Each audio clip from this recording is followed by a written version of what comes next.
সাম্প্রতিক সময়ে অন্তর্বর্তীকালীন সরকার ক্ষমতা গ্রহণের পর থেকেই বাংলাদেশের সংখ্যালঘু নির্যাতনের নামে গুজব ছড়ানো হচ্ছে। কিন্তু এই গুজবের পেছনে রয়েছে একটি কুচক্রী মহল, যারা দেশের সুনাম ক্ষুণ্ণ করার চেষ্টা করছে। কিভাবে? চলুন বিশ্লেষণ করি। আজকে চিন্ময় কৃষ্ণ প্রভুকে বাংলাদেশে শুধুমাত্র হিন্দু বলে একটা আইনজীবী দেওয়া হলো না। বাংলাদেশে মাটি কামড়ে দাঁতে দাঁত চেপে লড়ে যাচ্ছে হিন্দুরা। প্রথমে প্রশ্ন আসে, এই গুজব ছড়ানো হচ্ছে কেন? আমাদের দেশ বিভিন্ন ধর্ম ও সম্প্রদায়ের সহাবস্থানের জন্য পরিচিত, কিন্তু এই কুচক্রী মহল আমাদের সম্প্রীতিকে নষ্ট করার জন্য সক্রিয়। তারা ভুয়া তথ্য ও গুজব ছড়িয়ে জনমনে বিভ্রান্তি তৈরি করতে চায়।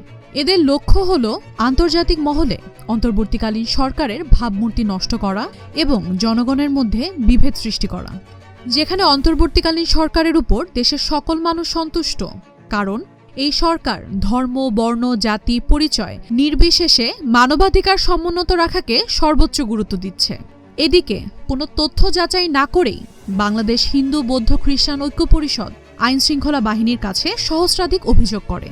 এই অভিযোগের প্রেক্ষিতে আইনশৃঙ্খলা বাহিনীর তদন্তের মাধ্যমে জানা যায়, এগুলোর অধিকাংশই ছিল উদ্দেশ্য প্রণোদিত, রাজনৈতিক কোন্দলের আর কিছু পারিবারিক জটিলতার ঘটনা। এই গুজব ছড়ানোর পেছনে রয়েছে শক্তিশালী অর্থায়ন। কে করছে এই অর্থায়ন? তথ্য অনুযায়ী কিছু স্বার্থান্বেষী গোষ্ঠী এই ষড়যন্ত্রের মদতদাতা। সোশ্যাল মিডিয়া প্ল্যাটফর্ম ও কিছু ভুয়া সংবাদ মাধ্যমকে ব্যবহার করে তারা মানুষকে প্রভাবিত করার চেষ্টা করছে।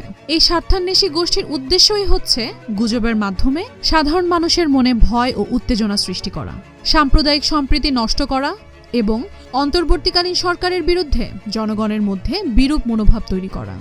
আমাদের সবাইকে সচেতন থাকতে হবে। দায়িত্বশীল নাগরিক হিসেবে সত্য ও মিথ্যার পার্থক্য বোঝা আমাদের কর্তব্য। আসুন দেশকে ঐক্যবদ্ধ রাখি এবং কুচক্রী মহলে ষড়যন্ত্র ব্যর্থ করি।